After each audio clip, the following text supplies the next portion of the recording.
I pledge allegiance to the flag of the United States of America and to the republic for which it stands, one nation, under God, indivisible, with liberty and justice for all. Now take roll call. Jason Goldstrand. Present. Rebecca Bear. I'm here. Thank you. Debbie Pulis Present. and Ann Cotrillo. Perfect. Thank you. Okay, I need a motion to adopt the agenda for December 5th, 2024, with members of the committee reserving the right to add to the agenda and take further action in the district's best interest. So So moved. moved. Second. All in favor? Aye. Aye. Thank you.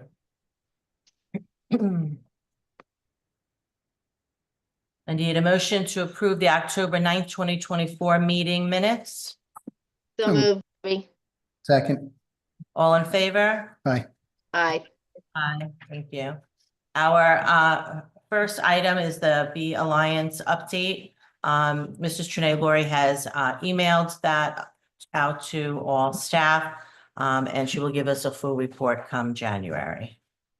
Thank you. I think this is the old agenda that we have copies of here. In terms of the order, because we were doing the other item first. And it's okay. I have a 2-hour delay, so go ahead and do it in the order. Okay. And then. So did we all. 2-hour delay today. You're just keeping up with Eastburg, I guess, Rebecca. Thank you. Thanks for saying Exactly. that. Do you want to then go with let's do the dates first. The EPR dates for the rest of the year for us, for a committee. We had discussed keeping it the first Thursday at 5:30.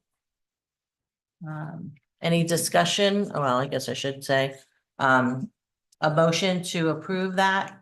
Motion. Second. Debbie. Any discussion on it? No. Okay, seeing no discussion, all in favor? Aye. Aye.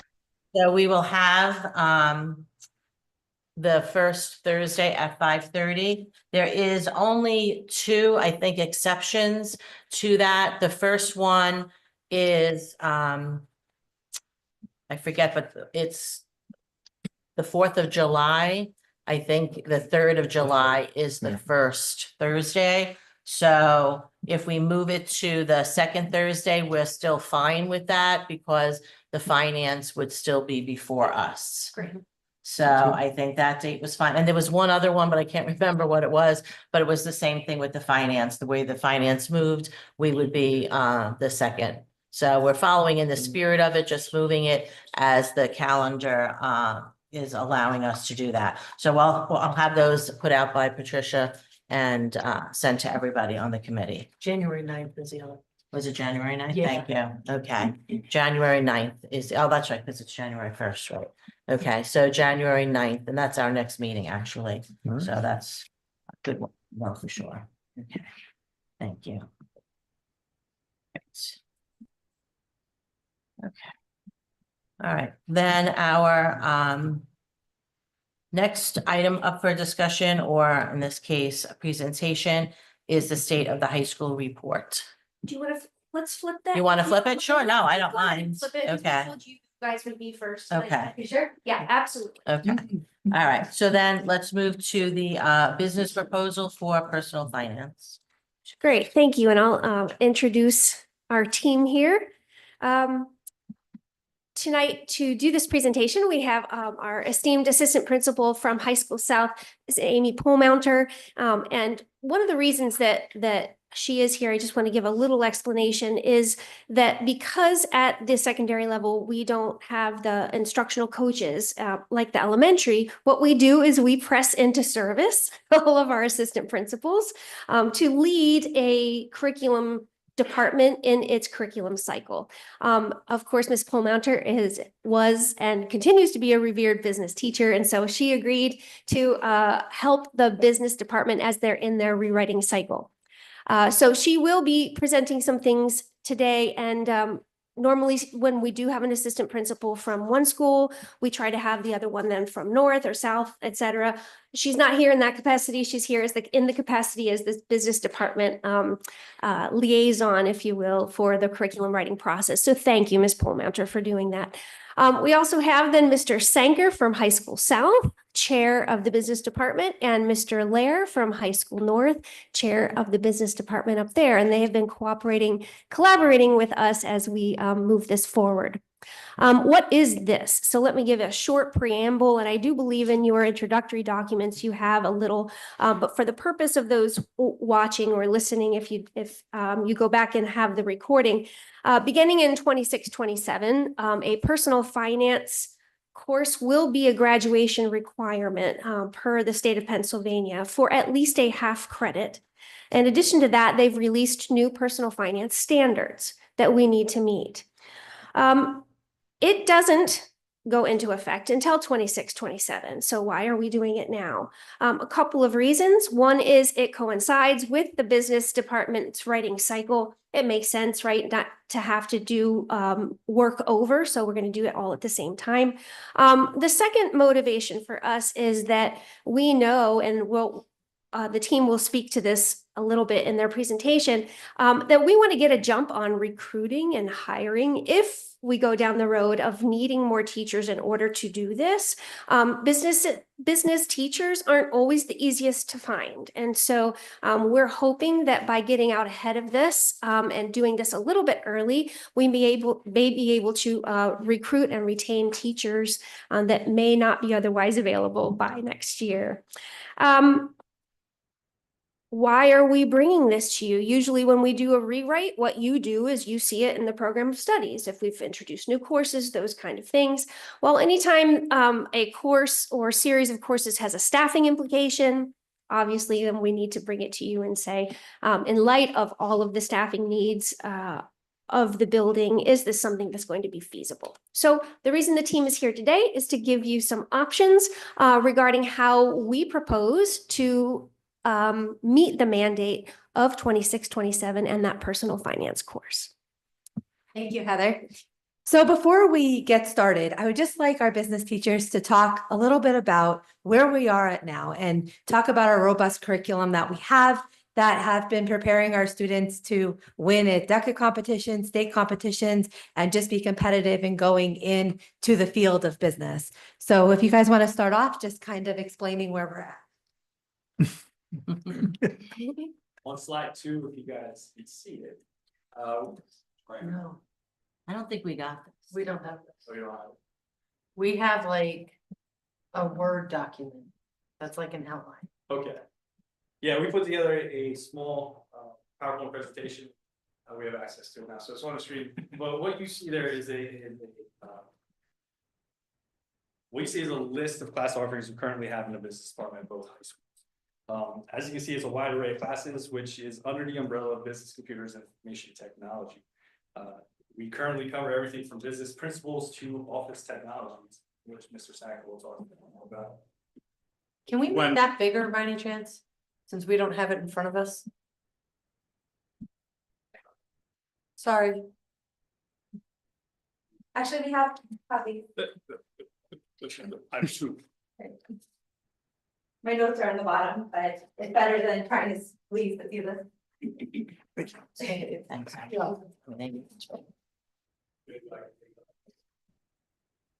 When you look at the class listings that we have, none of these classes are stale or outdated.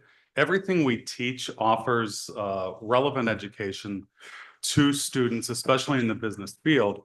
But really for many of the students in life, when we talk about a class like personal finance, a lot of parents find that that's important stuff for the students to learn.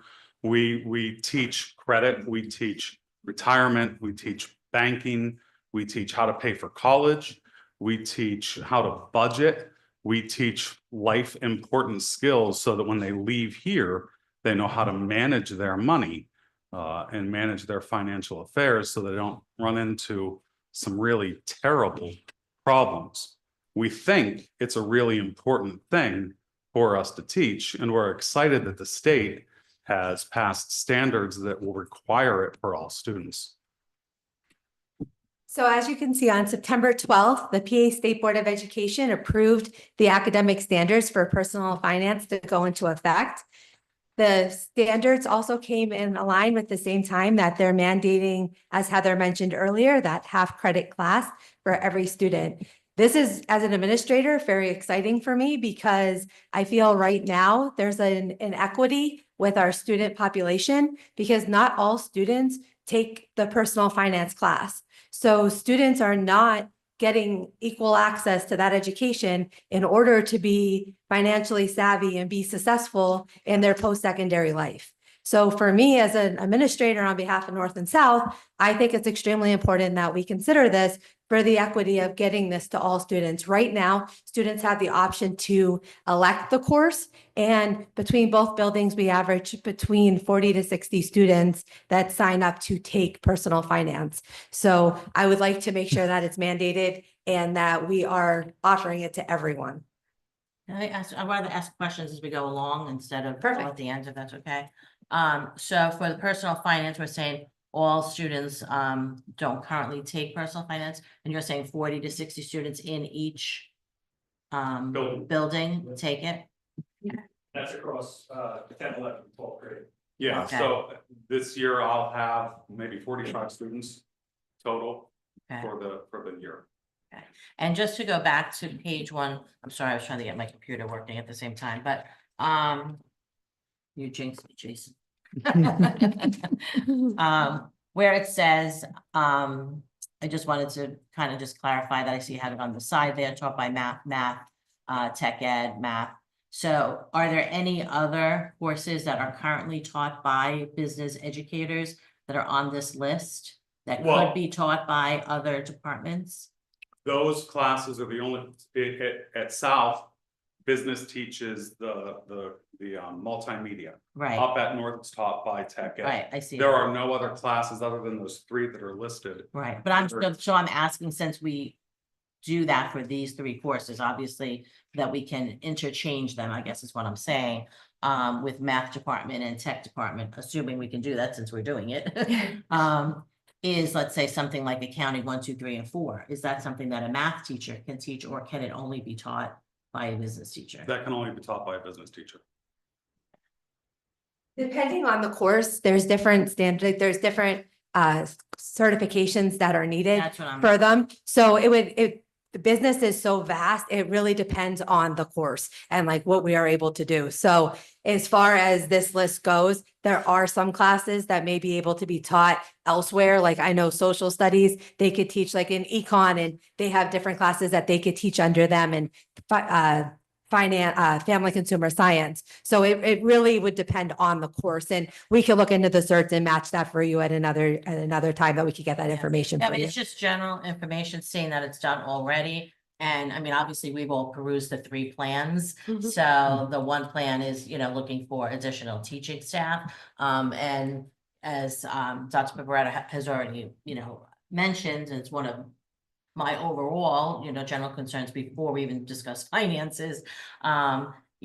Is there really a chance of us getting, business teachers, to come, to become educators at East Stroudsburg? And the reason why I say that is we also don't want to create, which I would love to, obviously have a robust business department, but at the same time, we don't want to create something that we can't staff. And then end up having to, end up going to Osaka or not offering them or whatever, the case may be. I think one of the So- really neat things about business ed, and we're all products of it, is when you go to school for a business degree, which I did, I went for marketing and management. You have something that's available to you, such as a post-bac degree, or you could get emergency certified in it. And there's programs at Bloomsburg and different institutions that's able to help you get that certification with that background. And to be honest with you, I found it was essential for me to be able to be successful, because when you're going to college for it at a nationally accredited school, you're required to take accounting, laws, management, human resources, finance, computer skills. So you have more experience teaching a lot of like You have the learning breadth- as you have the those. breadth of knowledge. and So experience. I think that's one of the benefits of it. And all three, Rick was in the finance world prior to this, and John majored in business as well. Okay. So I think for us, it would be getting creative, seeing some students that are around the area, kids that were successful FBLA, that would be good as coaches, being part of programs, that would be good assets to bring back to us. So I kind of look at it as a nice department that's housed in, because it is such a popular major that students go to college for, and then they like the idea of teaching.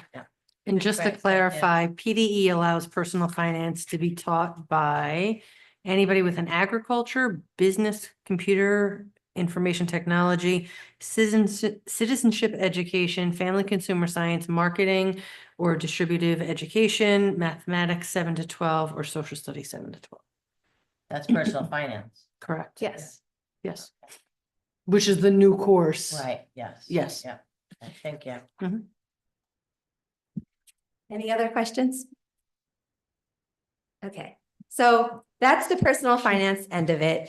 The other thing we have is the career education. So the career education is not new. We currently have that. It's something that we report as part of our Future Ready Index. And we provide the education to the students every year, but we're assessed on their completion of artifacts at the end of their junior year. So right now it's housed in our guidance department. It's part of our 339 plan. And our students, we check the boxes. We do a nice job. We have the completion rate that the students are doing the activities. However, as a business teacher who knows the value of this, I struggle sometimes watching and with the mean in which we're doing it. We have teachers teaching it that may or may not be certified to teach it, working with students on teaching them about finance. It's not part of a curriculum. It's just kind of thrown into a schedule. We do it as South. I know we do it as part of our CAV period days. So it's just like, in my opinion, sometimes looked at as an extra thing versus seeing students really get that hands-on learning and see how it really connects to them in their everyday life. So the So history of that with Smart Futures was, if the nice thing about personal finance and Steels, for example, is they've given us time to ramp up. If you remember when they did that with the career and ed work standards, they were like, oh, and by the way, you have to do it yesterday. Yeah. And so Smart Futures was put into place merely to check the boxes. And we knew even at that time, we had conversations like, guys, this is not how we want to do it ultimately, but it just needs to be done for now to make sure that we comply.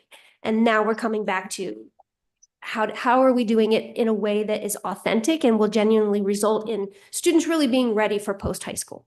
And I think what Heather said is really important, because we also used to have a career to work guidance counselor that did lessons with students in every year. Yep. So we had that. And then when that position went away, we had to find ways to meet the standards and still make sure we're in compliance, because it is something that the school was being graded on. So that's a great connection to make of why we're doing it, but we know we could do better. Do we know what North does? As you said, and I obviously know personally from South, that it's done during that CAP period day. Do we know how North Actually, does the career education? North, standards?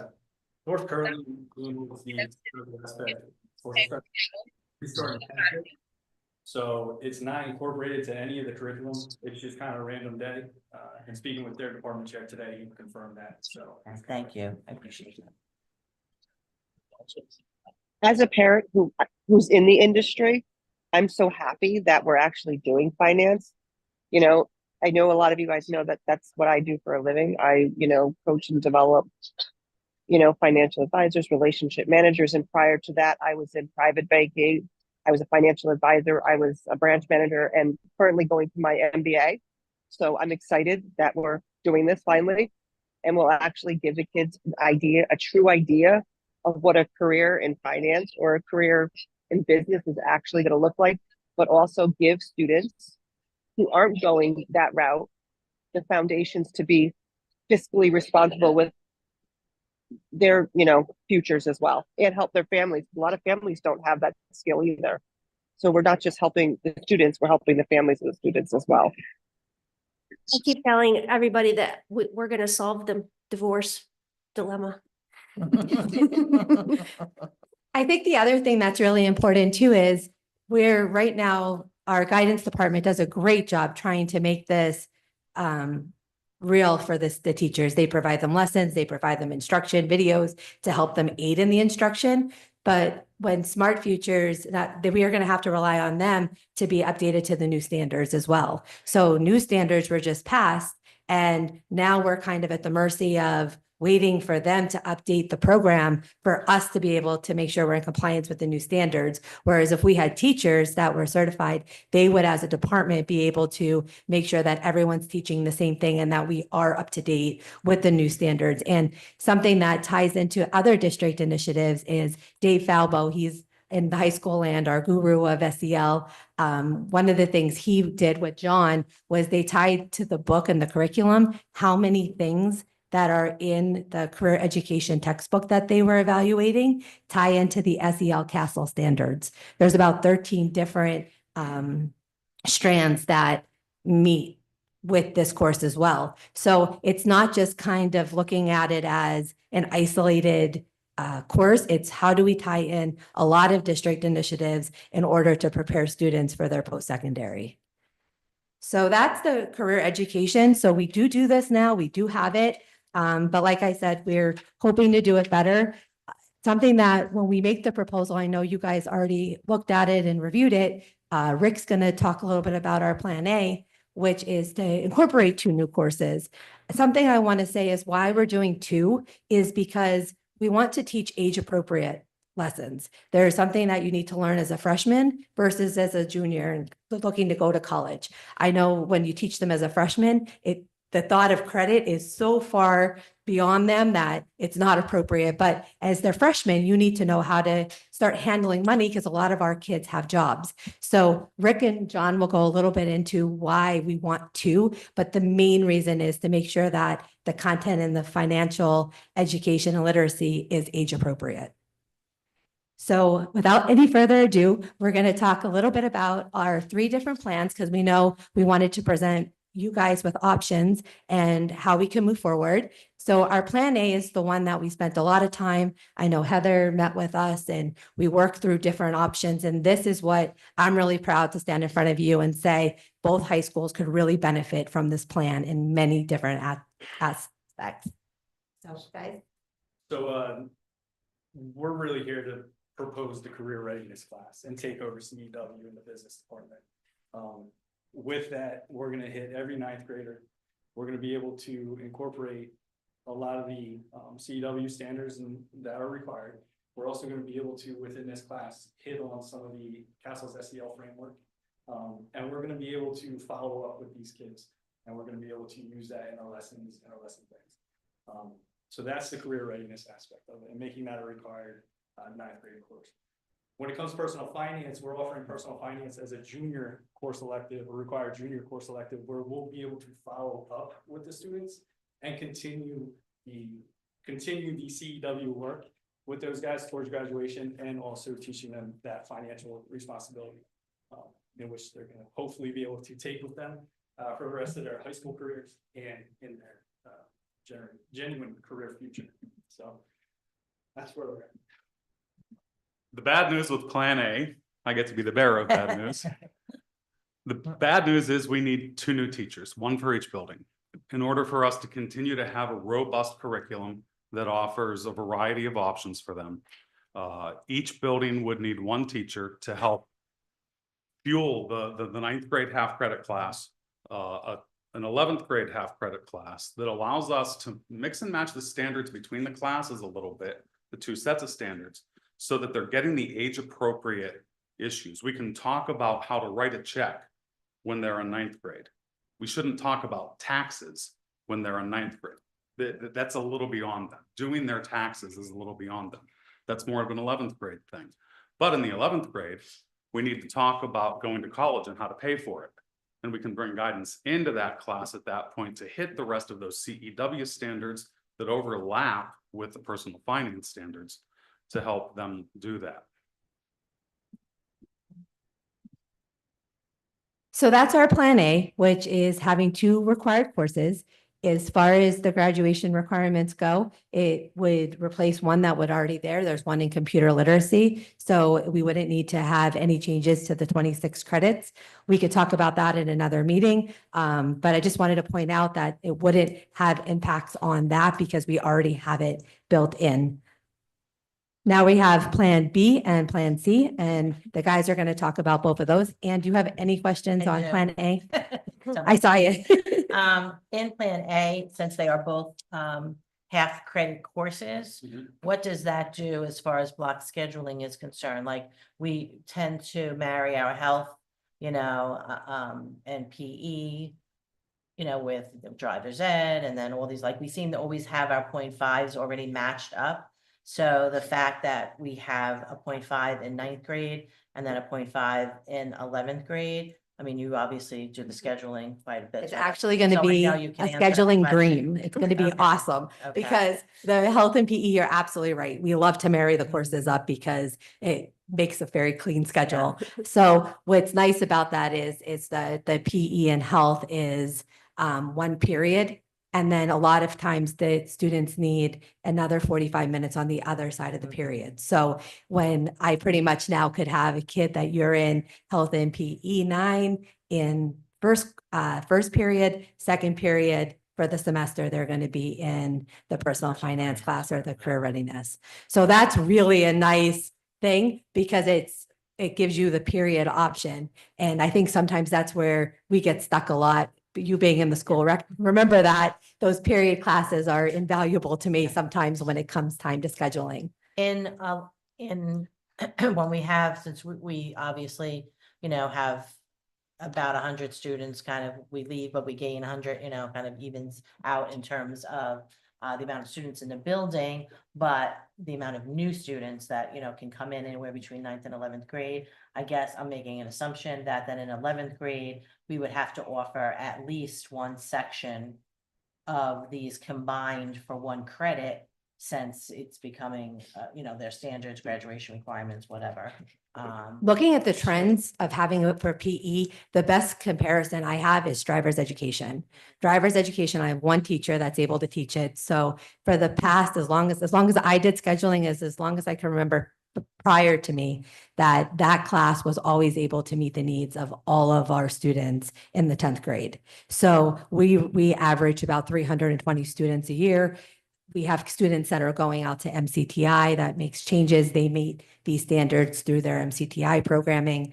So I think, to be honest, if we are able to meet it in the PE and health, the rooms fit 28 kids in them. We're able to make it work with having it equivalent to that 6 blocks. Or at South, it's 6 blocks. Yeah, I think you misunderstood my question. I'm just saying for students who were not here in 9th and 10th grade, so they missed the 9th grade career readiness part, but they're here now in 11th grade, they will have to take the career readiness. Will we put them in then, like, with 9th graders, or will we just offer one credit course that would cover what they missed in 9th grade? I And think that's then- something we would have to look at it in We individual did. cases. I'm sorry. So Yeah. we did have discussion about this, and do you guys want to share what it is we came up with? If I recall, we talked about if we had a kid come in 10th grade, we could put them into the 9th grade class. Right. That part is easy. If they came in 11th or 12th grade, we can put them into the 11th grade class. If we know that they haven't been here for the other CEW pieces, in that half credit class that's personal finance, we can pick up the rest of what we need to with them while we teach that class. We can give them, treat them like an honors kid, give them a little extra to do so that we can pick up those pieces. Okay, thank you. Like they said, we have the transiency now and they need the driver's ed to graduate. So we are able to make it work right now with not adding extra blocks to meet it. That's what I meant with the driver's ed Gotcha, okay. comparison, is that we just make it work because the kids that are going out, coming in, I never had to offer more than the 6 blocks. So the other aspect is in talking with Mr. Falbo and those CEW requirements is depending on what grade that student is coming in, there's also a reduced number of CEW requirements that they need to have. So Okay. even if Thank they you. are in 11th grade, they may only need Right. a certain number of. I didn't know Of that. Thank you. artifacts. Yeah, so the number of artifacts, especially if they're coming from out of state, Mhm. just changes. Okay. Yeah. Okay, I didn't realize that. Thank you. Appreciate it. So will this eliminate some of the Bright Future stuff that we do as well? Or are we still keeping the Bright Futures contract So to mix that part? So with within the career readiness class, we would still keep Smart Futures. We have about, I think I just looked at it, we have about 9 incorporated into how we would write the career readiness course. And then we would follow up with the other 6 in personal finance when they're in. Use more as a data tracking tool, and then the teachers will be providing all the additional education and supplement. Yeah, because I went I on. guess my question was, will it reduce our cost? Because we don't need to use everything with the Smart Futures that we're using now, and we can get it cheaper, so it'll offset costs of the teachers? No, because we'll still use it as a resource. So it would still be something that we would need to leverage. And we'll How- still need it at the elementary level too. We use it with our grades 2 to 5 for artifact collection as well. However, All right, wishful thinking on my part, I guess, right?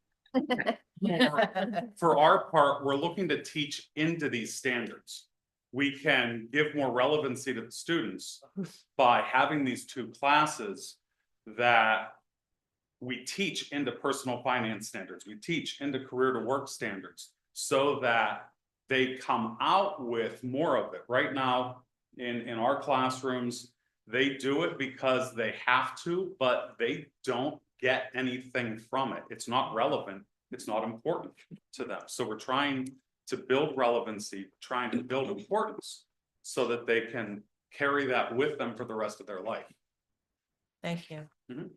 An advantage of the housing feature of Smart Futures was demonstrated about a year ago, this time when the state auditors surprised us during winter Keystones. And one of their main objectives was to follow up on those artifacts. And they picked random students, and our counselors were able to go right into Smart Futures and say, what do you want us to pull up? And immediately show her.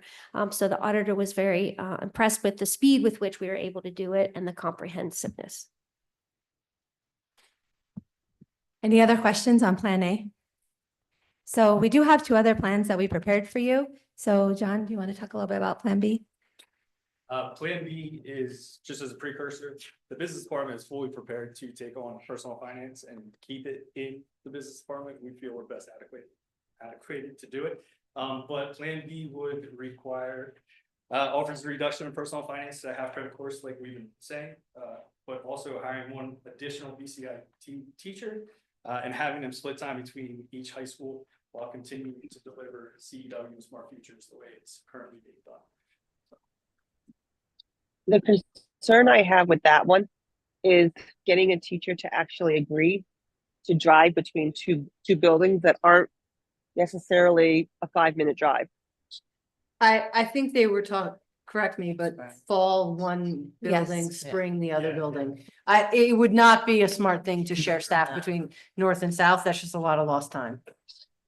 It is. And the disadvantage, of course, is those split positions, even when they are fall, spring, the minute that person gets a full-time job In Windows. someplace where they don't have to Correct. travel, they For leave sure. us. So the turnover rate is just really difficult. And with, like we talked about earlier, how hard they're going to be to get, train, and make them part of the building, that's just a lot of wasted time and turnover. Agree. So we also have a Plan C, and that is no changes to our current curriculum.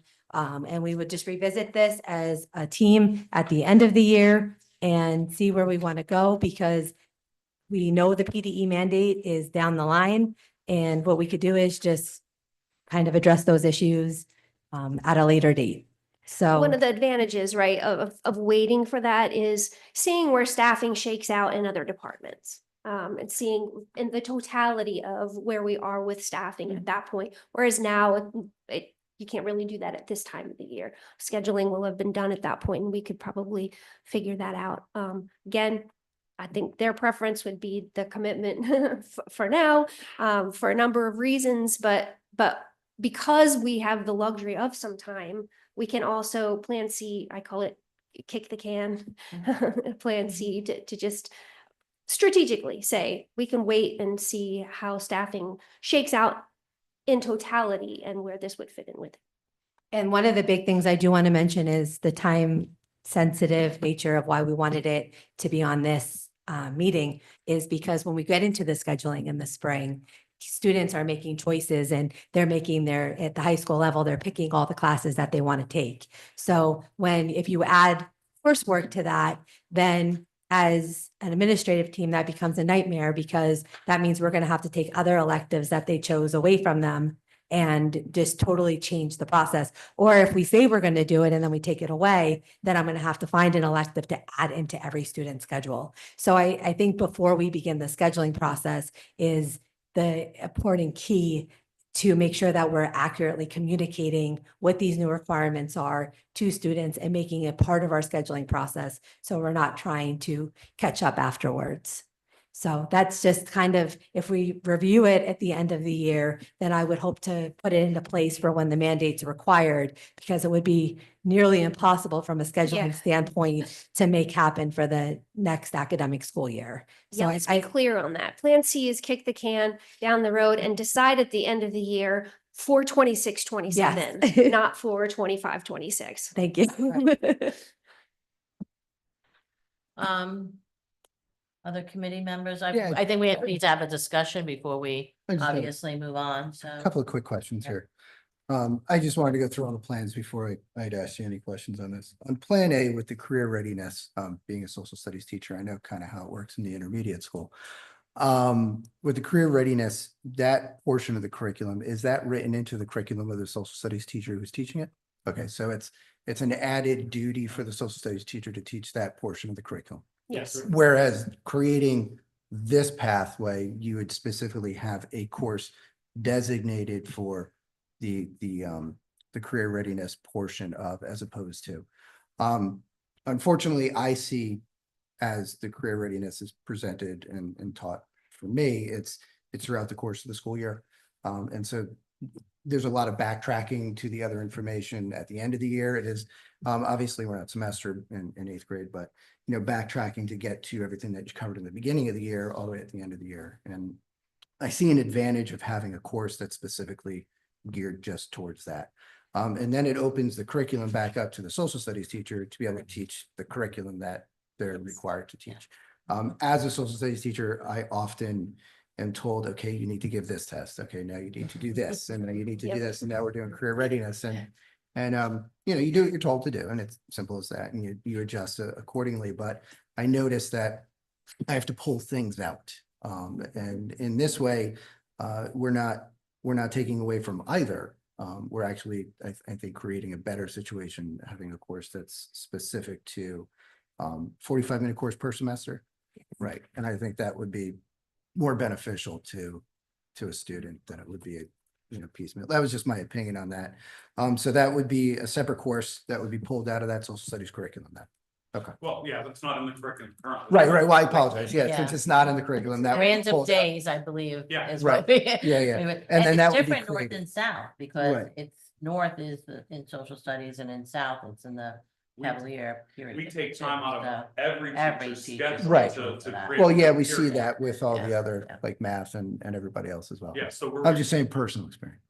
we'd like to give all the teachers back their time. Yeah, great. And one Understood. of the things that Heather had us look into as well, which I think is really important, is having these guys talk with our guidance department and see how they could really coexist in teaching these courses. So they would be the teacher of record, the highly qualified teacher, but the guidance counselors were very excited with the opportunity to push into those classrooms and provide the supports and the lessons and making sure they're targeting all of the students. So, and that would happen at both the 9th grade and the 11th grade level. So that was really exciting, and their guidance department was very on board with that.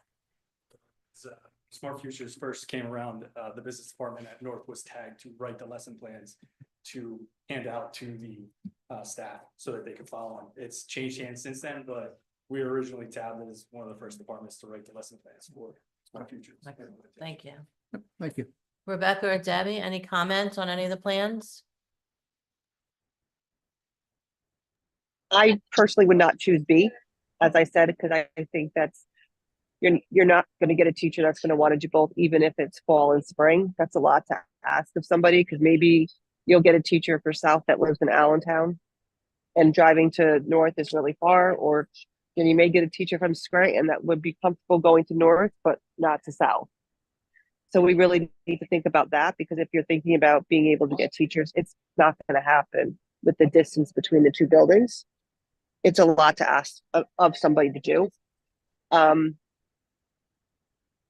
I, feel that it's important that the career readiness to be structured, like, Jason was saying, and I think the career readiness being embedded in a class in ninth grade is going to be beneficial to the students. And actually, maybe they'll take it a little bit more seriously than they currently do with Smart Futures right now. And when we do it on those one-offs, I don't think the kids take the career readiness as seriously as they should. And then they don't know what to major in college or do it themselves. So that's just my opinion. They Devin? still not know what to major in, but Right. they'll at least have a process to go through for figuring out how to know if they want to major in something. Deb, any comments? She did drop off. Okay, thank you. Or even if not even what they major in, but even if they decide to get a job after high school, they're more prepared. Absolutely. If we actually have a structured class that says, hey, here's your options for a career, here's your options for applying to college, but wait, in case you don't, here's how you can be a functioning member of society, let alone a career. So In all the districts that I've conducted a profile of a graduate, and we've had community members come in, and even in our chapter 339 meetings twice a year, this is what employers are saying they want. Mhm. Yeah, can we please have kids that show up on time, come with everything they need, have those employability skills, right? And that's really what those career to work standards and personal finance and social emotional, they're all tied together. So it's a good fit. yeah, even how to interview for a job, like in ninth grade, they're starting to think about a job. Here's how you show up for an interview. Here's how what you say, what you do. Here's what employers are looking for. Just those basic things that kids have no idea. And I see it as a coach in the industry when I have a younger person and they come into an interview saying, before they even get the job, well, can I have Tuesdays and work from home? No, you can't work from home on Tuesdays. Like, they just think it's okay to ask that. It's like the most bizarre thing.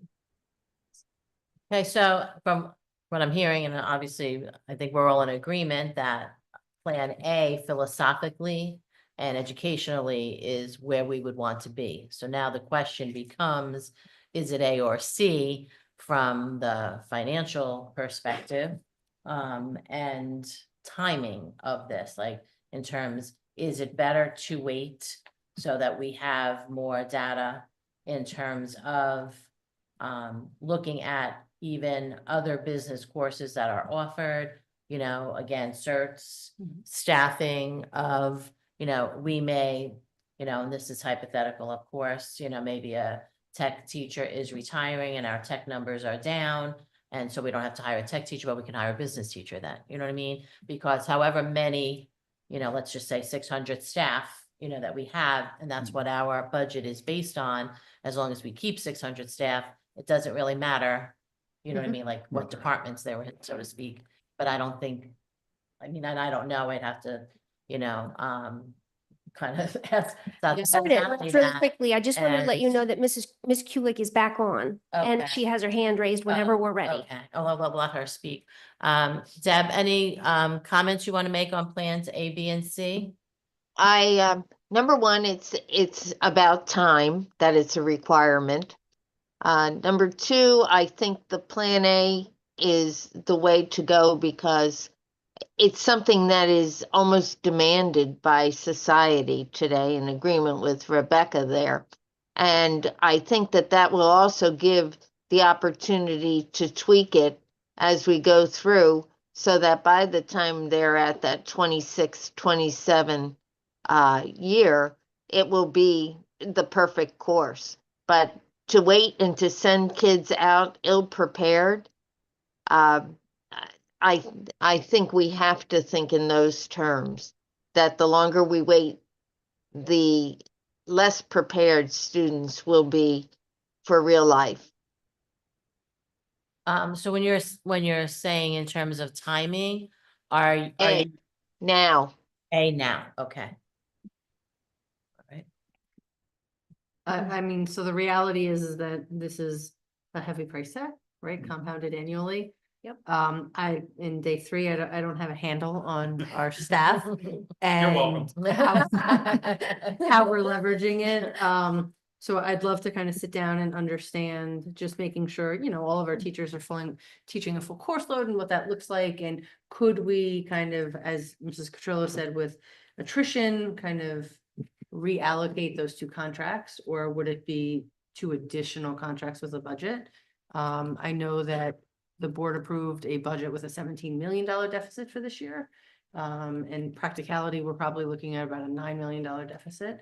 Well, that doesn't get better next year, right? I mean, so if we're deficit spending, so I can't in good faith say like, yeah, we're gonna be able to do this right now. I need to look at it, and I know you need your course of study done, and I know you also need scheduling. Tell me when you do your scheduling. We publish the program of studies in February. Okay. So we could ostensibly, in order to actually put it into place in the fall, wait until February. Okay. So I can have the next few weeks to kind of dig in and look at some numbers and look at some teaching schedules and things like that. Okay. Okay, so then we'll make a recommendation, I think, then to postpone our recommendation Yes. on this until probably our February meeting. And we had our budget presentation at last board meeting, or the audit, I guess, of what we were last year. And that 17 million that Dr. Vitale is talking about was included in the deficit that was supposed to happen the year before, which never happened.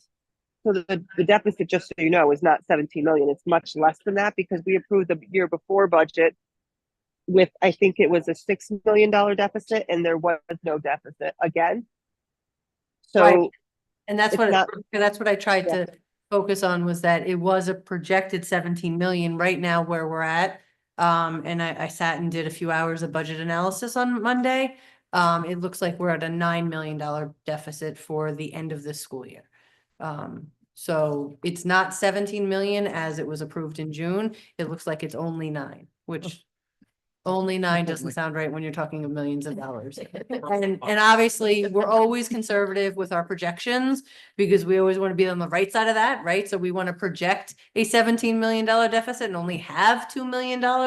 So Mr. Barr does a nice job of being conservative and not too aggressive with his planning. So at the end of the year, our hope is obviously not even to be at a $9 million deficit. But I know right now, with spending expenses and revenues, it looks like we'll be at 9 million. That's the let's current. get those charter school kids back, and then we'll have none. We're working on it. We're working on it. Okay, so with that in mind, then we'll just postpone at this point. I'll make a motion to postpone the final recommendation of this personal finance course plan until February. Can I ask for a clarification though for us, because Sure. if you propose that in February, or if you approve it in February, we're gonna be under the gun to write our course descriptions. Should we write course descriptions in the meantime? Yes. Yes. Yeah, they're only a paragraph. Yeah, I wanna make Yeah. sure, I don't wanna kick the can and go, Yeah. "Oh, crap. No, yeah, that's, I mean, because that's just something, now we do them all online, so it's literally just a matter of, Okay. cutting and pasting it. Yeah. I don't think that would be an issue. And Amy, if we can carve out some time together, I have a spreadsheet that helps you kind of do an analysis on your schedule. That's good. And it sounds like that's your world. Yeah, I Um, love it. So if I show you that, I think you would be able to kind of plug things in. Sounds And good. with an hour's time, we would be able to kind of do a quick analysis of, yeah, we're leveraging all of our teachers. That sounds good. Okay.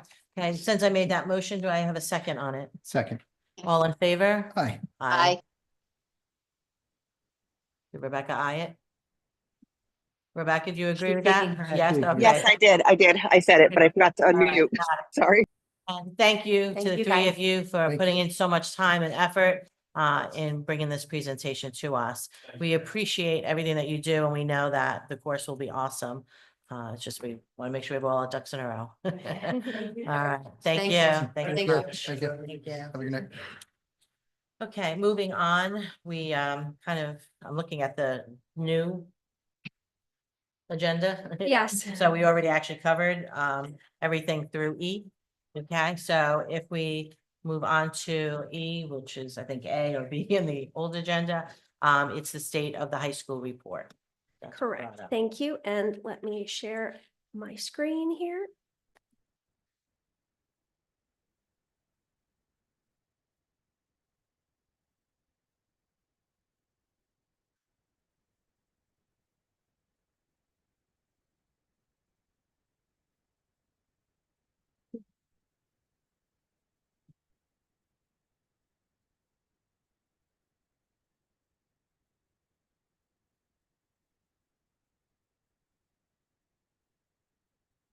Think this is it, but I'm not sure. So let's try it and see what it is that we.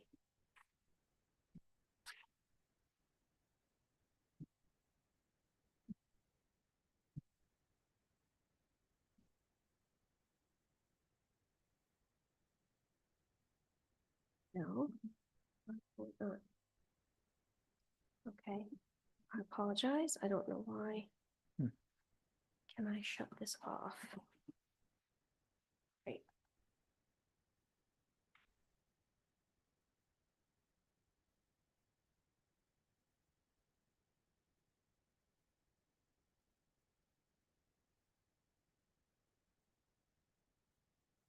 I think Rebecca's walking. Look at her. Yes. I'm trying to share it, and it's not. I like the flipping of your hair there, Rebecca.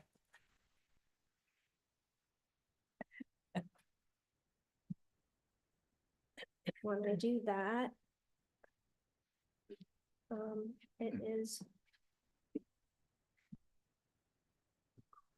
It is in Chrome. I just wanted to There's a lot of- watch it so I can see it.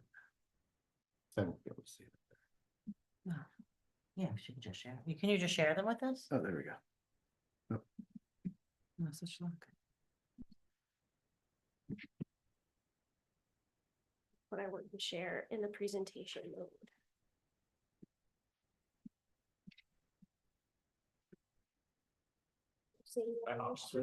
Oh, okay, great. Thank you for your help. That's it. Where are we looking? We don't have it. Oh, did you share with us individually? I just went to the live YouTube feed. I'm Um, just watching it that way. It's a Canva presentation, so I don't think.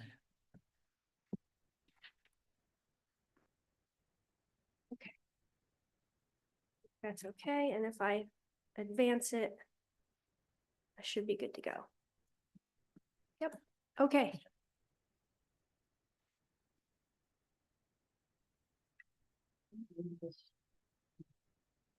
Sure, we never moved this shit, really?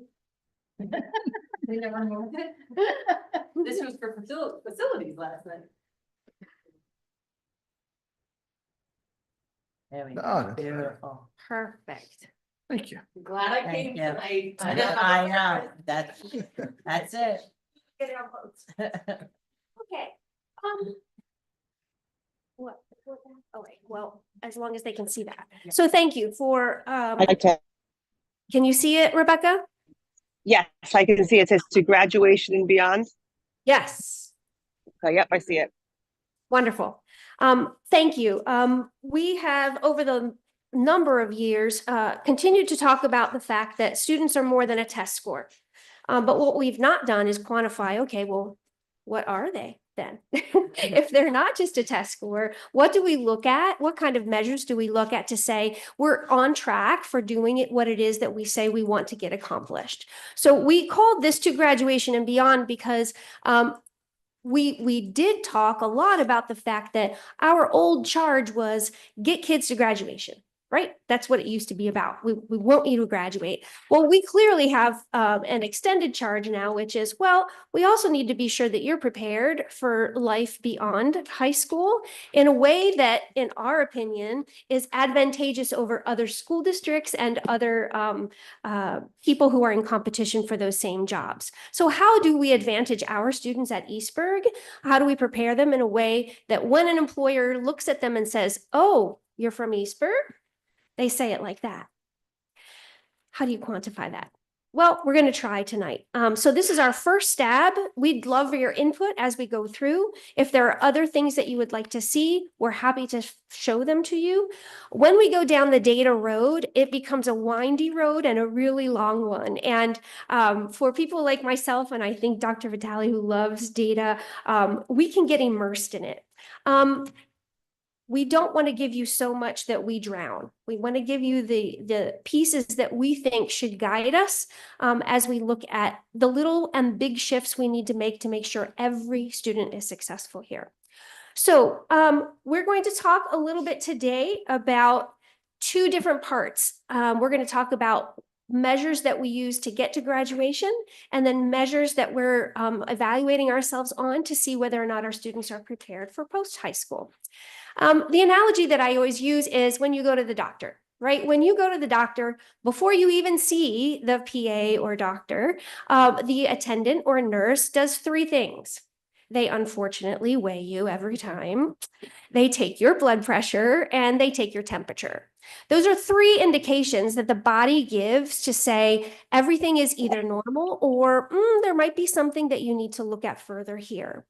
In education, we kind of have those three measurements when we talk about getting students to graduation. Dr. Robert Balfance is an educator and professor at Johns Hopkins University. He's done, his lifelong work is how do we get students to graduation and make sure that they're successful in college. And he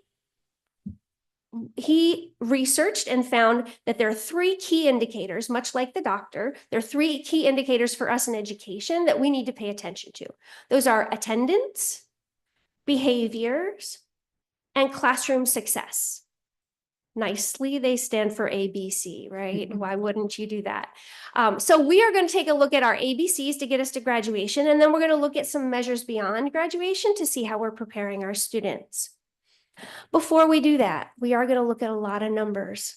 So we wanted to be sure to first have you look at some faces, because behind every number, in front of every number, are our beautiful students' faces. And so we want to bring and showcase for you, in addition to all the things that we do regularly in the classroom, we also do some things above and beyond because we want to make sure that every student is successful. So what we're highlighting for you today, I was going to call it writing gooder, but I saw that. you know, I wasn't sure if everybody would get that, so we went with writing improvement. And so what we've done, we've always had a class called Study Strategies in our course catalogs at both North and South, and they've been taught in different ways as our audiences have changed.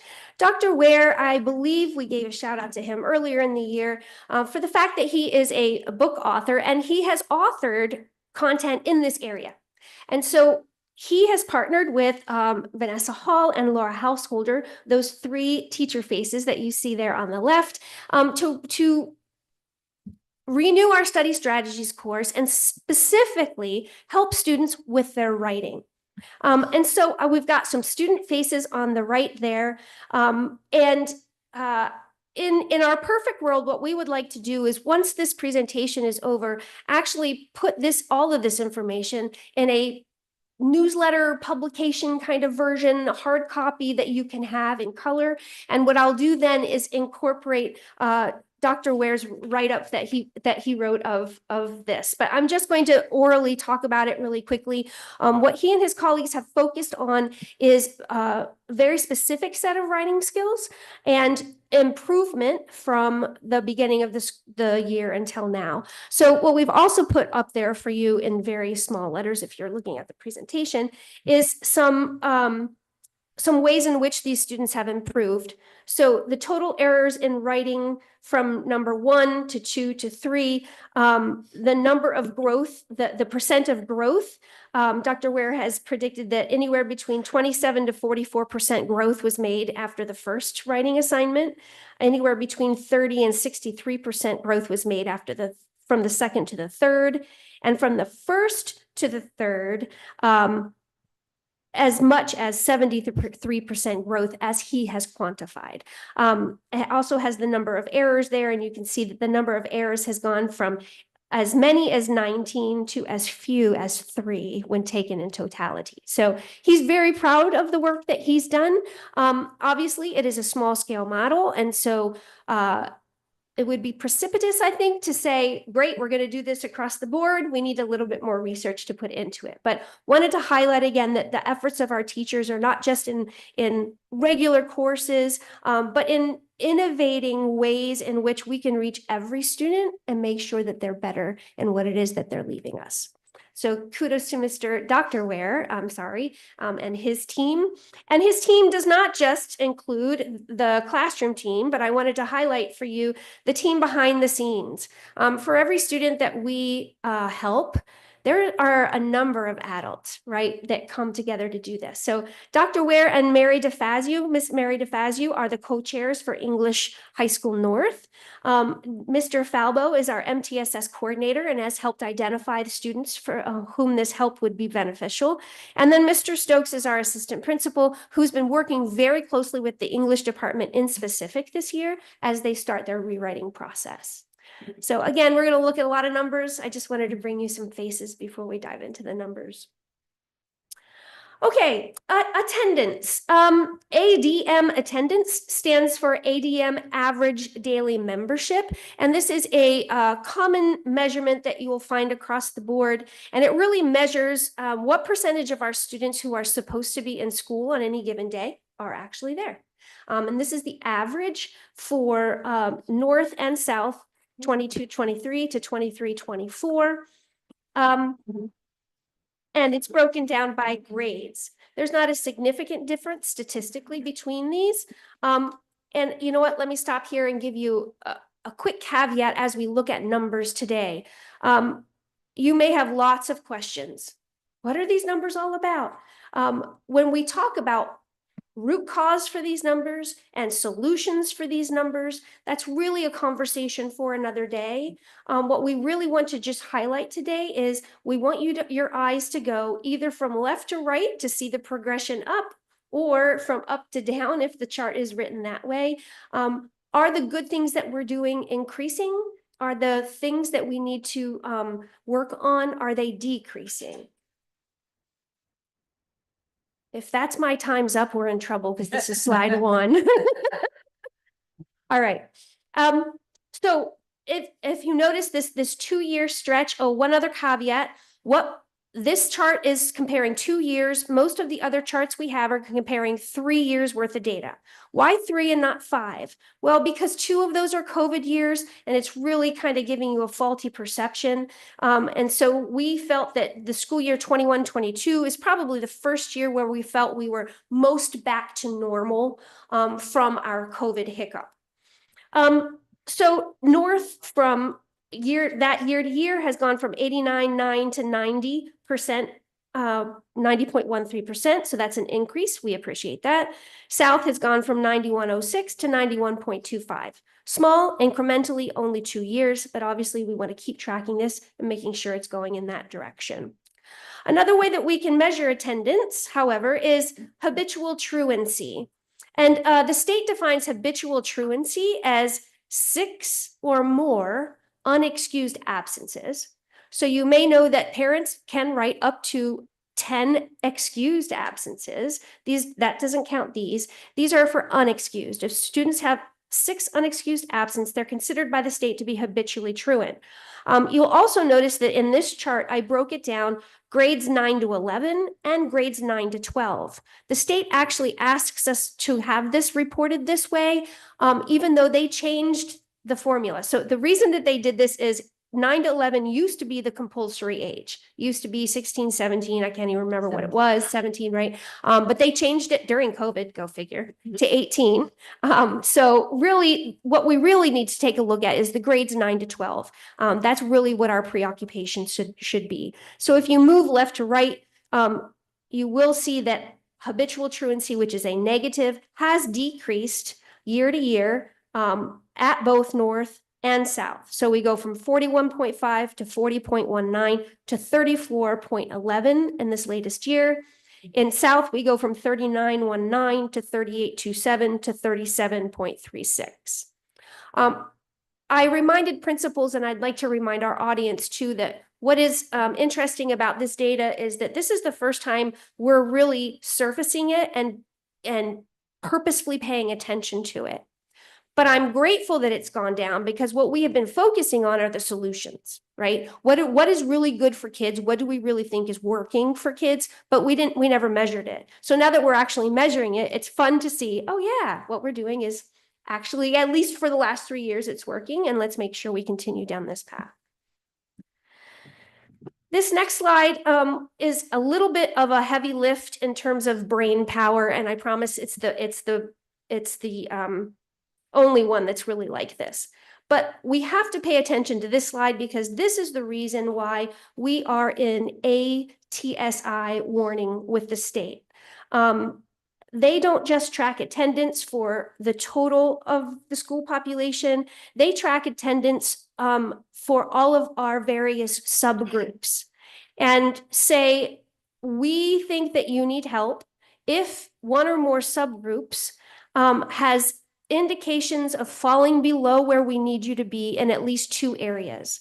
And so we have been in ATSI warning for our achievement and attendance of our students with disabilities subgroup. And so we've been trying to put into place a number of things, starting with our MTSS. Our comp plan and our early ATSI plan said, well, we can throw something at this problem, but what we don't have is a system to fix it. We want a system to fix it. And so MTSS was the system. We've now had it in place. And now we said to the principals, well, you've got that. Now we've got to track it. Now we really need to get specific. So 17-18 was the year that we were identified, and High School North at that point in time had a 67.9% attendance rate of our students with disabilities, and our High School South had 70.40. At that time, they told us that in order to be removed from ATSI, we needed to get an end goal of, for High School North, 72.3, and for High School South, 74.3. They have kept those goals, even though we're in a second cycle of ATSI since COVID hit and that first came and kind of decimated all of their plans. So that continues to be our end goal. The one complication with attendance is this, that in the school year, when you look at the data for school year 22-23, that attendance number that is there does not actually come from the school year 22-23. This is called a lagging indicator, and that 46.2 for High School North and 54.6 for High School South is actually the measurement of the 21-22 school year. So because of that, we're always a year behind. However, if we continue to do what we need to do and collect the data here, it also means if we're collecting data that's clean and not dirty, we should be able to predict what it is that we're going to have as a number in following years. So you can see 22-23, we started at 46.2. In this last year that just was reported by Future Ready Index, High School North saw a jump to 57.2, which is great. And High School South saw a jump from 54 to 59%. The blue numbers above it are the ones that we predicted using our early warning risk report. So after we put together MTSS, one of the things that Amy Polemounter and myself did, and this was actually as a result of graduation, is we looked and said, if those ABCs are really important, and if we can track them, why can't we look at them every week and get an indication every week? who are our kids who are struggling with attendance, with behavior and classroom grades. And so we put together a report that we've been refining over these last couple of years.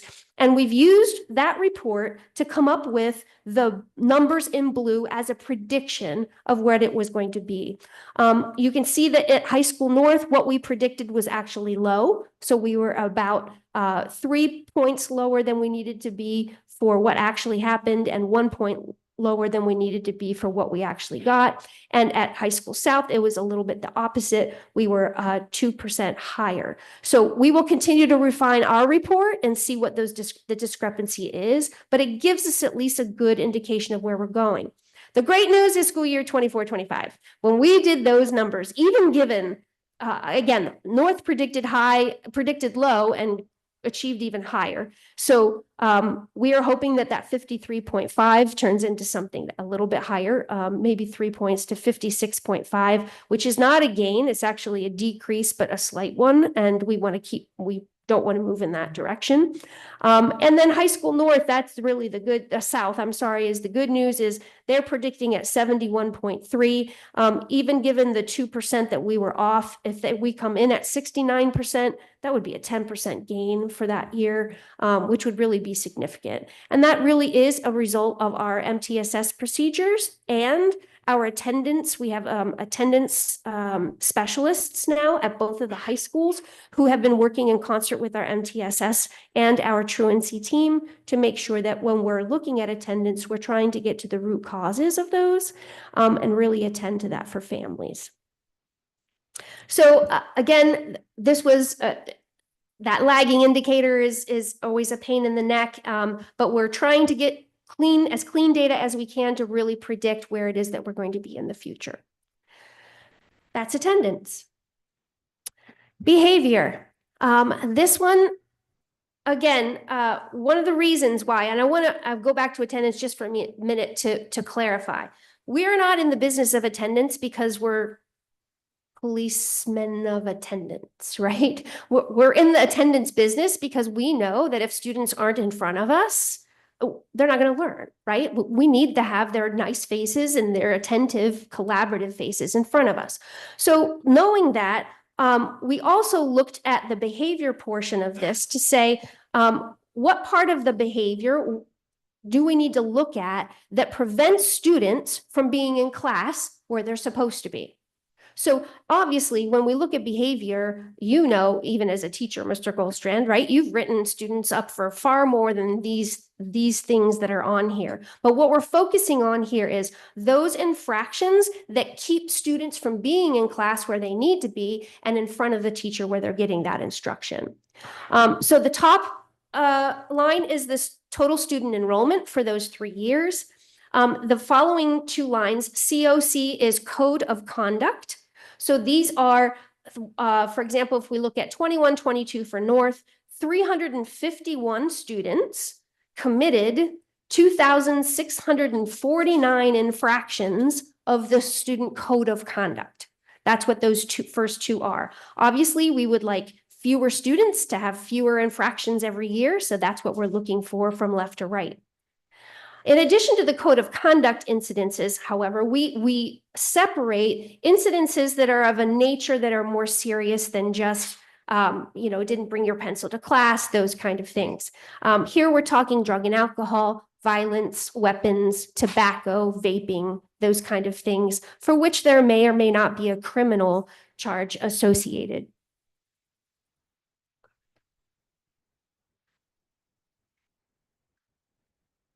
That's fine. No worries. So that you can see, the trend here in both schools is that we actually have more offenders from year to year, not many more, but that we have an increasing number, and we have an increasing number of incidences. And that is not going the way that we would like it. We would obviously like the offenders to go down and our incidences to decrease also. So the categories that we pulled out, OSS is out of school suspension. It is important to note here, I would love for these numbers to represent the days that students are out, but they don't. These actually are just incidences of OSS. So some of these out of school suspensions represent 3 days out, some 5, some 10. So when you start doing those multipliers, you start seeing it's a lot of time out of class for our students. And we want to keep an eye on that. The good news there is that they are decreasing. As you can see, across the board in both high schools, OSS has gone down. Expulsion, the same.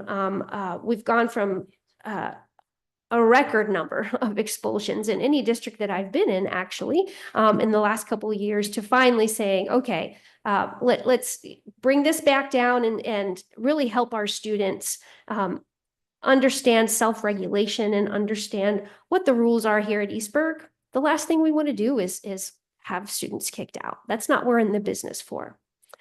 ISS is in-school suspension, and both schools have a room called a reflection room or a core room where students do more than just sit and do work, but they actually have dialogue with each other and with a chaperone, a monitor, to talk about those social emotional skills that maybe they lacked that got them in there in the first place, and or academic skills. It's a combination of both. So it's a more guided place that really gives them extra support in addition to the high control of you're in a timeout. And those have, gone a little bit up and down for North, and they have really gone up for South. This is more of an indication that we really want to try to help more students than we want to just punish them. So it does look bad that we've almost doubled our numbers in 3 years in terms of students that are in ISS.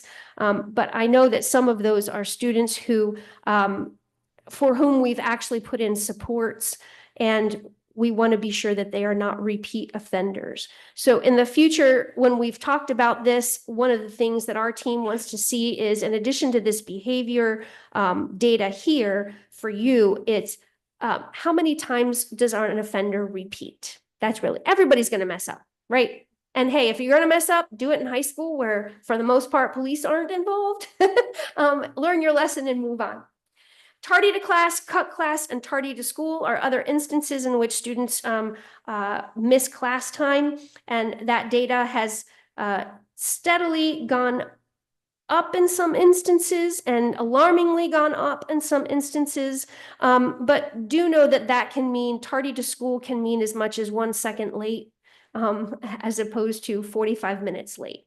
So we did collect this data, but as we looked at it, we thought, well, we probably need to hone down on that a little bit more so that we're really more realistic on what that represents in terms of time out of class.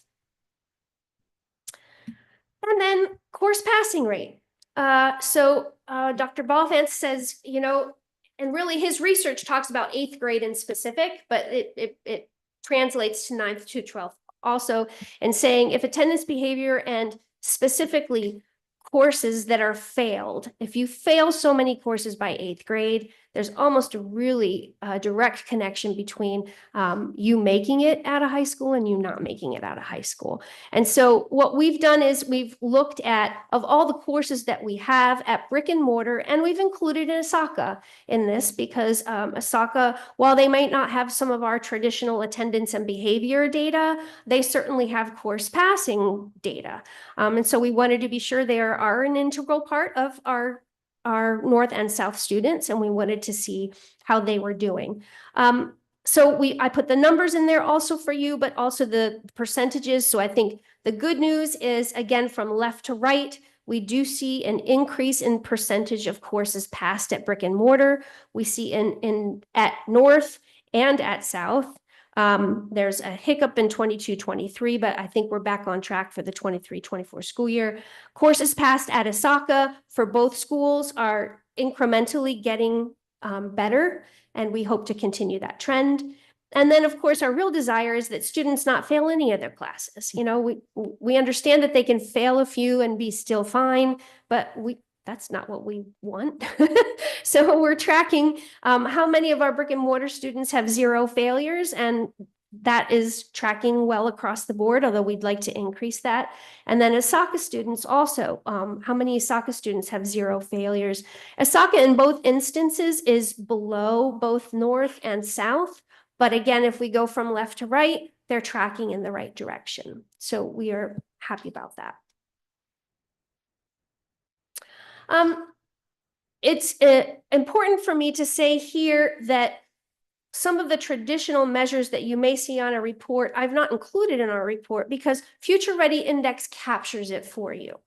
So if you've never, what I would recommend, just because I would love to talk to you for forever about this, is that we have a informational session for the board at some time where we really look at all of the data for all of our schools, something that, that it's a non-voting meeting, non-discussion. We just really look at the data, what it represents.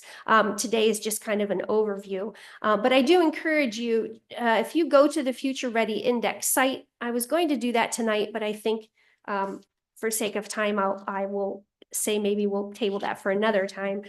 It's very easy to compare two schools. So you can pull up North and South, for example, and say, okay, how are we doing in these areas?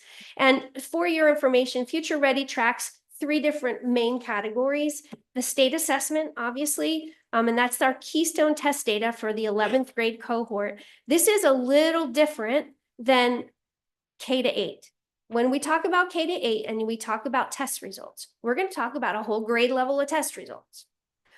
11th grade at the secondary level, those tests can be taken anywhere between 7th and 11th grade and be banked for that 11th grade year. So data is much easier to find and quantify at the K-8 level than it is 9 to 12 for that reason. But just keep that in mind when we talk about Keystone results in a little bit. Our on-track measures, Future Ready, the state measures English language proficiency. You might have seen articles in the past year talking about how we've done a lot of English language teaching, and without a lot, not us, we in the United States have done not a great job always at really helping our students who come here with limited English proficiency capture the language. And English is not an easy language. Not as difficult as Mandarin Chinese, but it is still difficult. And then attendance data is on our on-track measures. And then college and career. Future Ready captures our effort towards those career standards we were talking about today when we talked about personal finance. They capture graduation rate for both a 4 and a 5-year cohort. They talk about industry-based learning and some credentialing, rigorous courses, and some post-secondary transition efforts. So again, happy to look at all of these and any of these with you, but I think for the sake of time tonight, I want to show you what you wouldn't be able to get on your own. These are all things that you can get on your own. So what do we track in terms of measuring how our students are ready for beyond graduation? We have a number of things, and we've selected these limited few for you tonight. I think specifically we'd like to get feedback, and I can't wait to talk to Dr. Vitale too to see what other measures we can use to capture this beyond this. So first, Keystones. These are our Keystone results from 21-22 all the way to 23-24. The great news about our 23-24 Keystone results, which were just populated on Future Ready, is that with the exception of 1 test for 1 school, we increased in every area. So out of the 6 tests, we increased in 5 out of the 6 tests. When we look at it then from year to year, you can also see that there's some variation of it, but we're moving again in the right direction in terms of that post-COVID recovery. For math, I just want to bring your attention, 21-22, the math numbers seem exorbitantly high. If you looked at that, you would think, oh my goodness, we just had a set of geniuses that year. But that is the graduating, the 11th graders in 21-22 were 9th graders in 1920 when COVID hit. So the 9th graders who had a spring Keystone math test were given a free pass. So that is why those numbers are so high. So if you looked at it and said, wow, something's really wrong, we went from 60 to 14 the next year. Look, 14 is still not a number that we would want, but clearly we did not go from 60 to 14. So I just wanted you to know that that reflects a population of students whose algebra was forgiven by the state because of COVID. So again, you'll see that we are incrementally increasing. And the average of those two is on the side there. Now, the next slide, I do want to clarify. One of the things that was asked of us is to say, well, a portion of these students are not in control of some of the teachers at High School North and High School South, right? They teach online courses through ESASD. And ESASD, as you know, has solved a lot of problems for us, but it comes with its own set of challenges. One of which, in particular, is our high opt-out rate of ESASD testers. We have an inordinate number of ESASD testers that just don't show up. Mrs. Vituli, if you know her, she's very creative, and she has tried a number of different things, incentives, over communication to families in every way, the shape or form you can think of, and has gotten it to certainly be better than it was even pre-COVID. But we have got a lot of work to do in there. So the next slide, what I'd like to show you is, Jump in, when Sure. someone opts out, yes, ma'am. the score goes to below basic. Yes, ma'am. It counts in below basic, whereas a lot of families think I'm just opting out, so my number isn't included in that. It's Right. not true. When families opt out, it's a below basic score. It Yeah. counts as basically a 0 for that child. It's incredibly harmful. So it really skews the data. It does. Yes. It Sorry, I does. said it. No, thank you. Clarify, because we know that We sitting here, but I mean. keep it's the saying same- that to our yes, families. yes. Yes, Yep. over and over and over. Yep. And whoever is looking at, you know, the data and Yes. doesn't know that. Yep. That's the point. Absolutely. And we have more students in ESASD who aren't taking the test as opposed to those in brick and mortar, hence the lower number here. Correct. So the next slide I'm going to show you is the ESASD percentage. So again, I'm going to show you just 1 year, and this is why it took me almost 3 days just to find the data for this 1 year, because in order to do this, we have to find the 11th graders at ESASD, which is easy. Then go back and see when they took the test, and then say, well, were they at ESASD during that year? Because they could have been at the building instead. We didn't know. And they fluctuated. So you have to go in the enrollment history, then you have to go into their actual test results. And then in some instances, you have to say, well, wait, did they even have the course? And this is true even for North and South, for example. You've got students coming here in 11th grade. In order to graduate, they have to either pass the Keystones or do the alternate pathway. We've never taught them algebra. We've never taught them biology. We've not taught them literature, but they're taking the test. Right. Yeah. So all of those things, play a part in it. So what I've done is I've disaggregated ESASD. What are, if we only look at the 11th graders for that year at ESASD, what was their performance? And then say, if we took that out, if we removed ESASD from the High School North and from the High School South scores, what would the High School North or South percentage have been? Does that make sense? Yeah. Okay. Last caveat, I gave ESASD the worst case you could possibly do. I don't believe this is truly the number for North and South if we removed ESASD, because again, those kids are still ours, right? We're saying if they didn't come to ESASD and they went to another cyber charter school, these would be our numbers. Well, chances are half of those at least are not going to another cyber charter school. They're going to come back to our brick and mortar and still count for us. But what I did to try to give you an indication of what influence does the particular challenges of ESASD have on North and South, I gave you the worst case scenario. Okay. So with that preamble, I measured the 22-23 school year.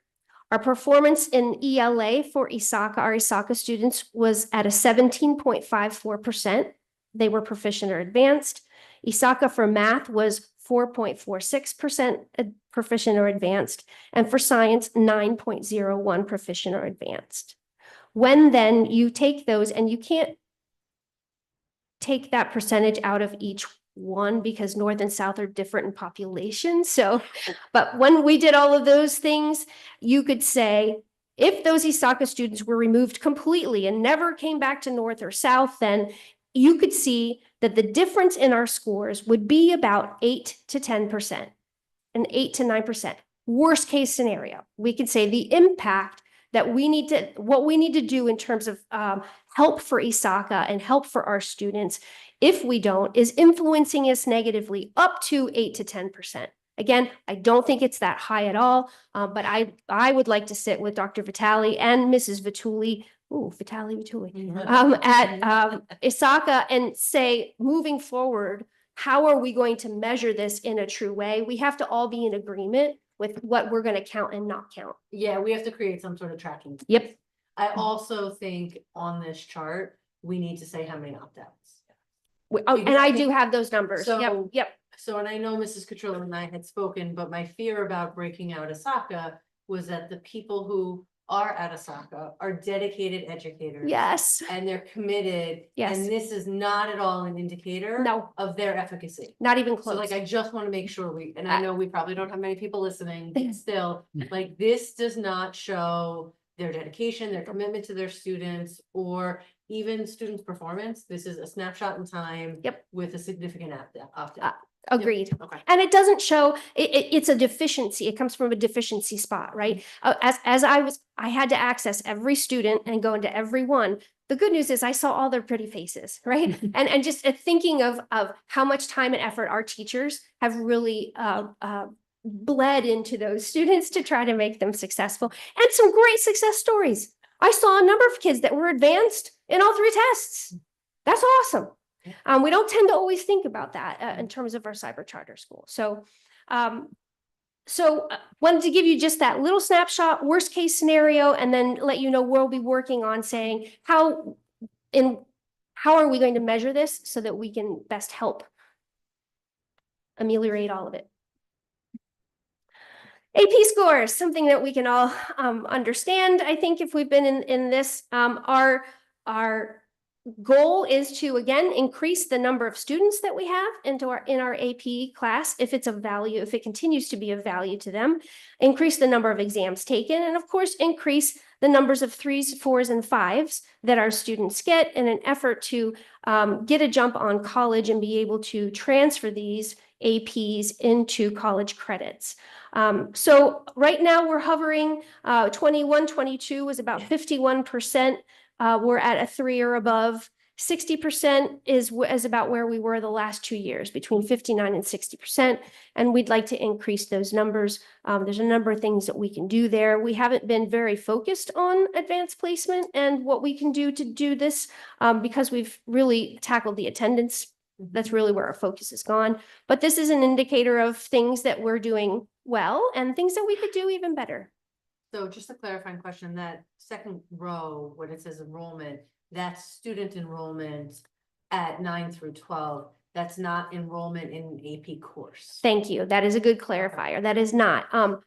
The student enrollment in the course and then enrollment versus exams is something that I'm very interested in having. For some reason, it was complete for North, but it wasn't complete for South when I went to do it, and I didn't have time to put those in for South. Right. But that is absolutely a data point we need to capture.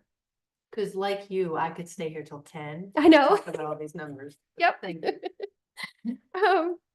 Okay, SAT scores for the last 3 years, North and South, and I did include the national average in there just as a comparison point.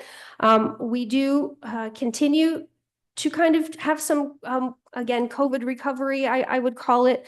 And if you look at the national averages this past year, we actually exceeded the national average in English, and we're almost there for the national average in math, according to that cohort of kids anyway.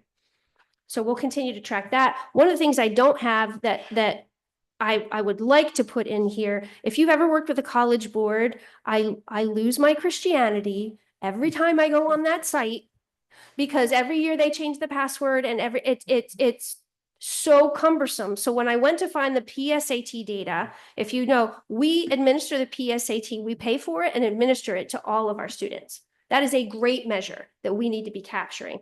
Couldn't get in. I couldn't find any of it because I was completely locked out. And now our new superintendent isn't even on boards on their record. So when we're done, I have to have you call College Board, but remind me. Oh, to I do can't that. wait to call. Mhm, mhm. I wonder if they have a feedback line.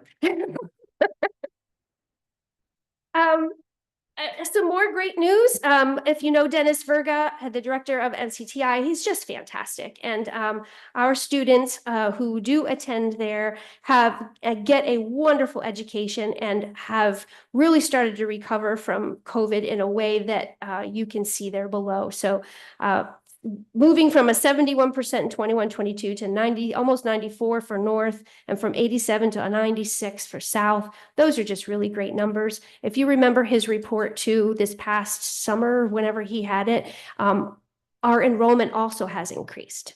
So, you know, this is not, there's a decrease in kids and they're better kids and they're getting higher scores. No, we're increasing in enrollment and we're increasing in performance, which is a great indicator.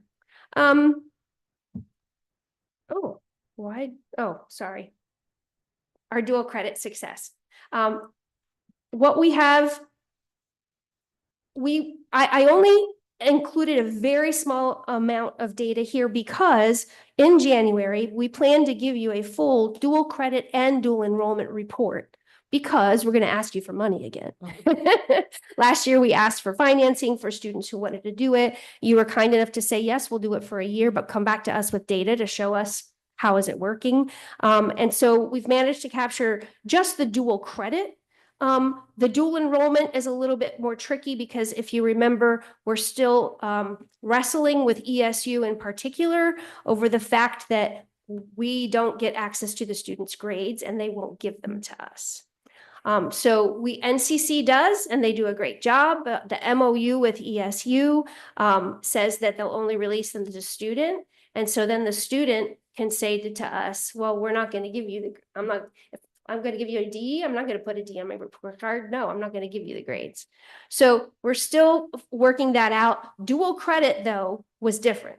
That was the dual enrollment side. Dual credit is not only are you telling us your grades, it will be counted for GPA and class rank. So this is only the data from last year of the students who took a dual credit class, indicated in advance that they wanted it counted for GPA and class rank according to our rules.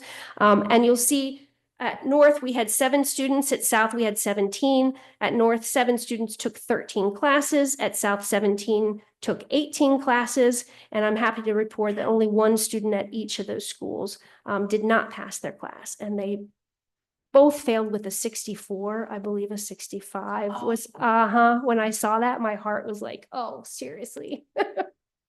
So, yeah, that was yucky to see. But we hope to get that number north of that. I know that our dual enrollment was even higher, but we're looking to get those success rates for you so that we can actually compare apples to apples. Not all of those 13 and 18 courses, by the way, did you pay for? There were some students who took in excess of the 2 that you said you would pay for and paid for it on their own and were successful. So those are the kind of indicators that we'd like to continue to use. And those are high school North students saying good night for the night, waving to you nicely. Thank you again for all you do to support our high school students. Hopefully these start to capture some indicators that for us can give us that quick temperature to say, are we on the right track? Are we not? And where do we need to dig deeper? In all of these areas, we are digging deeper because although on a whole, it looks great, is that 10% that we're missing repeated over and over and over again? Are there students that we're missing? We have a really good graduation rate, 95% this past year for High School South, I think 93 for North, but that still means that 7% and 5% of our kids either didn't graduate or now are in the 5-year cohort. It is above state average, which is great if you look at the Future Ready Index. But again, Eddie'sburg, we're not content with just enough. So, thank you. Thank you for Thank that you. comprehensive report. Appreciate it. Any questions from the? So before we get to questions, can I thank you? Looking at data is super important. We always need to kind of measure that they're children, right? And that these are all data points and they're just pieces of evidence and snapshots in time. But it was incredibly comprehensive of just Good. what we do and where we're focusing our energy. So thank Great. you. Thank you. Okay, any comments from the committee? Okay, all right, then we're going to move on to shout outs. Dr. Bradley? Thank you very much. Thank you, Dr. Piparato, for kicking us off with our first data presentation, and we'll go to intermediate next month and then elementary the month after, for those of you watching and wondering where that information will be shared. I would like to shout out to Peter Bard and Matt Kraus from the business department on our behalf of our curriculum team. Heather and I currently have oversight of the curriculum budget and have been working to ensure that we are both fiscal managers and prudent planners as we roll into the new budget season. Peter and Matt have provided us with their time and expertise on several occasions so that we can be as fiscally responsible as possible under their guidance. They are very supportive of our department and its very unique needs, and we're grateful to them for their ongoing support. Okay, great, thank you. All right, and then our last is the statistics curriculum review. Right?